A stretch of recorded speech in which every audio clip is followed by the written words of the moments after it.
ज्ञान चाहिए काशी जाओ, मोक्ष चाहिए तो केदार जाओ, भोग चाहिए और शांति चाहिए दिमाग, अगर मेंटल पीस नहीं मिल रहा तो सोमनाथ जाओ, और भोग भी चाहिए, भोग देने वाली समस्त ऐश्वर्य देने वाले भी सोमनाथ ही हैं हमारे। पद चाहिए तो नागेश्वर नाथ जाओ, पुत्र चाहिए कृष्णेश्वर जाओ। अगर आपको पूर्व जन्मों के आपके संचित बोझ हो गया है, ऐसा होता है ना जीवन में, आप कर तो बहुत मेहनत रहे हो लेकिन कहीं पहुंच नहीं पा रहे, तो पूर्व जन्मों के आपके समझो कुछ न कुछ कर्म आड़े आ रहे हैं, तो त्र्यंबक में जाओ, त्र्यंबक में लौट जाओ। और अगर दुनिया से हार गए हो कि अब कुछ नहीं बचा तो फिर भीमाशंकर जाओ, भीमाशंकर तो हारे के सहारा। पत्नी चाहिए तो मल्लिकार्जुन में जाओ, शत्रु पर विजय चाहिए तो रामेश्वर भगवान उनका, हाँ उनका क्या कहते हैं, जाकर वहां दंडवत हुई है। आयु चाहिए, स्वास्थ्य चाहिए, भय से मुक्ति चाहिए तो महाकाल जाओ।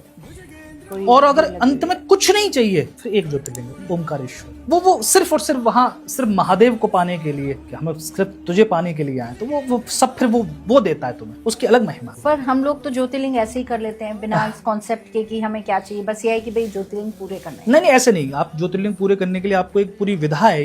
इस विधा में क्या करना चाहिए, किसी भी ज्योतिर्लिंग में आप जाओ तो वहां पर कम से कम 45 मिनट तक तो आपको आंख बंद करके बैठना, ध्यान व्यान कुछ नहीं करना, वो आपसे होगा नहीं। 45 मिनट बैठ जाओ, 45 मिनट के बाद ही आप सिंक हो पाओगे उस ज्योतिर्लिंग के साथ। ओके, आप हो गए ना, आपका ऊर्जा उसके साथ मैच हो गई एक बार, तब फिर उसका आपके भीतर प्रभाव आएगा।